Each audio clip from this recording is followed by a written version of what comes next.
Hello, welcome to Connected to India. My name is Tushar Pyala. I'm delighted to welcome Tanuj Solanki, one of India's most versatile contemporary writers. He's written four works of fiction across a medley of genres, and his latest novel, Manjhi's Mayhem, is in bookstores. Tanuj, welcome to Connected to India. Thanks, Tushar. Thanks for having me. Let's start by talking about Manjhi's Mayhem. Did you face any challenges in switching genres to writing about noir crime thriller from science fiction and your earlier work? Yeah.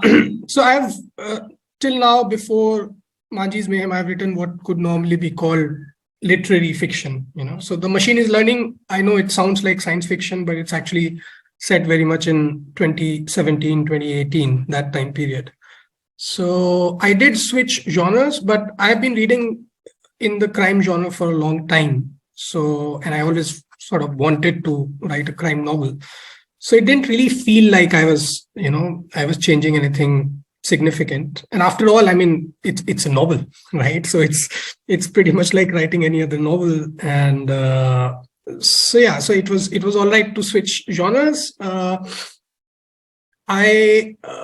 It's mostly my reading of American crime fiction and Scandinavian crime fiction that I brought into writing this novel. And other than that, it's also a novel that really is concerned with what life is like for a certain kind of people in the big cities. Especially migrants from UP and Bihar that have to make do in cities like Bombay. So I think it does have some serious concerns also. It's not structured like a whodunit or an out-and-out mystery. So there are some elements of what I would call, serious or literary fiction here as well. We're going to touch upon your European crime fiction and American crime fiction a bit later. But this is one question I personally was really interested in asking you.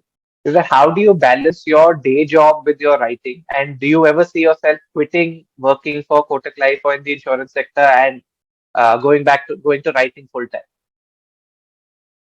At this point, no. So I like the fact. I mean, having a day job, and my day job is an intense day job. I'm in the mid-senior management in a financial services company, so it does demand a certain amount of time, which is why this interaction has to happen during lunchtime. And so that is there. But what I do is I plan for time. I plan for islands of time where the job may not intrude upon what I'm trying to do. For example, weekends. And for a few years now, I've not had vacations where I just travel somewhere for 2 weeks and not worry about anything. So if I'm having a vacation, most of the time there would be vacations that I spend at home writing. So there's that sort of sacrifice, if you call it, or whatever, that goes into it. So a lot of the time that is not work is actually spent in writing. So at this point, I'm able to find enough time to be able to produce books. Turning to JLF this year, what's your favorite part about the festival? So I love the vibe, so they're writers, I mean, when I was not a published author as well, the fact that, the writers you read about and whose works you read, they're just there, so that used to be quite interesting. And some of the discussions, of course, turn out to be very, very informative, very, very useful, both in terms of whether you are a reader just trying to enjoy the work more, trying to understand the work more, or in some cases, if you are an aspiring writer, then it never harms to listen to another writer's work or their processes, etc. Other than that, I think it's quite it's a mahal of festival, right? So there are a lot of other things that happen there as well. And so it usually, at least, so last time was the first time that I went there as a writer, and I really enjoyed it. I think the 3, 4, 5 days of the festival, they just vanish like this. Is it? Do you get it? And the success? Do you get satisfaction just from finishing the work, Do you get it if your book wins an award, or do you get it if readers come up and tell you how much they've enjoyed your work? So, what do you find the most satisfying about your work in writing? So when I started, right, I think I started writing short stories around 2010, and my first book came out in 2016, right? So in those first 6 years, 7 years, till the time the first book came out, and even after that, just seeing yourself published was a big deal. Whether it was online, print had slightly more value in my eyes. So if I saw myself in print, I would be happier. But even if it was in a literary magazine, run from Canada, it was a certain thrill. You would share it on social media, and your 50 readers or 100 readers, they will respond on it. That used to be the thrill that sustained me, I guess, for the first 5-6 years. But I think for fiction writers, things change after the first book comes out, and especially if you're someone who intends to write over 20, 30, 40 years and intends to, keep producing or keep writing fiction. After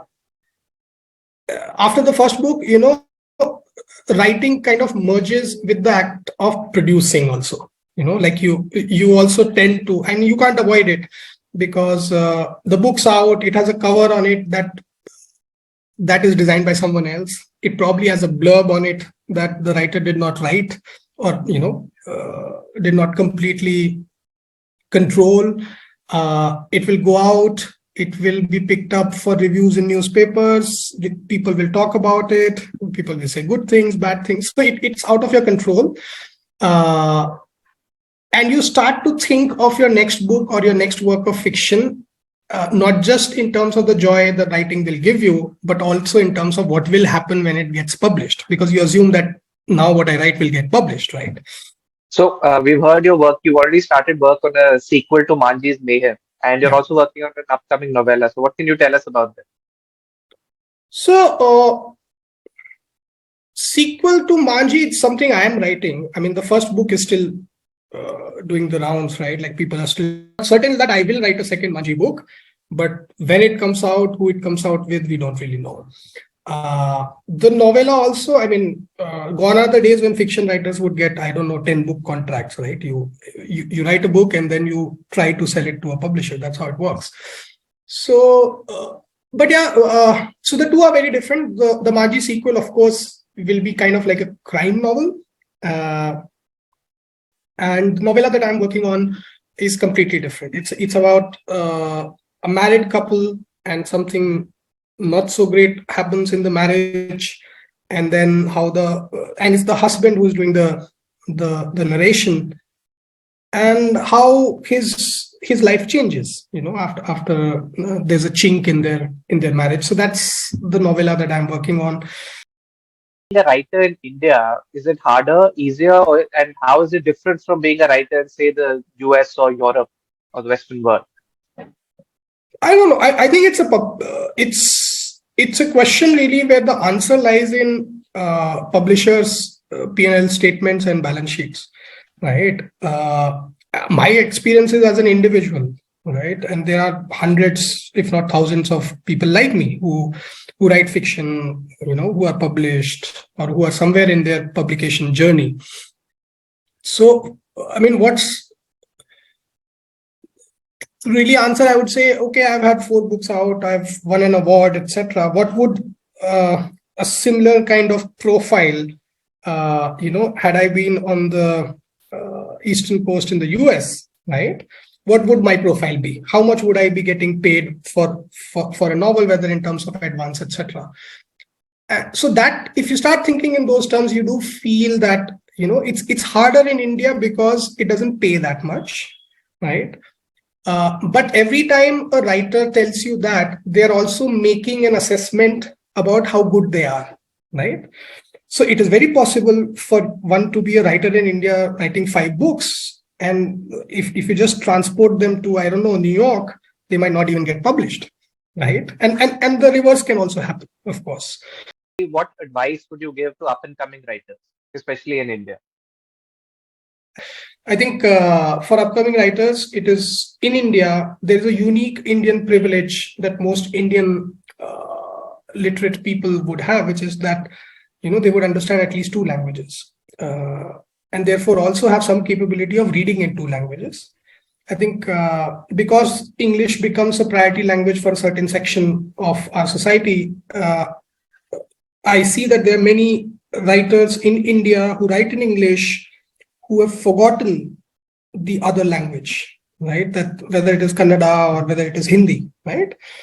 I think that has to be grasped back because that enriches you as a writer. So, of course, read translated works from all languages. But if you're an Indian writer in India, if you study in India, then also please read in the other language that it is possible for you to read in. Okay, that is one. Secondly, I think writers have to write, right? And so write a lot, but don't write with these notions of ki mere ko reader nahi chahiye, I'm writing only for myself, etc. Those are traps we build around ourselves, and basically, we set walls around ourselves which allow us to have some grand idea about ourselves as to how good we are, but which may or may not be true. What you really want as a writer is feedback, right? And so the first duty for a writer who's still becoming a writer is to identify a group of readers, very honest people, who will give you feedback about what you have written. And that process continues over a period of time. You become confident to share your work with the larger world. You start submitting it to magazines, to other publications, etc. And then so you're always gaining feedback on your writing, and it takes 6 to 10 years. Yeah, it's you can't decide today saying, I got 95 in my CBSE exam in 12th. 3 years later, I'll be a writer. It just doesn't happen that way. So that's the serious part of the advice. The second is, the not serious but partly serious part of the advice is, have 10,000 followers on Instagram or whatever. Like if you are able to show that you have some sort of a market already, right? That through any means whatsoever, I think publishers will look at you differently. Okay, thank you so much. And we hope you enjoy your time at GLF. And also, we know that your book is probably going to do well. And hopefully, we'll see many more books from you to come in the years to come.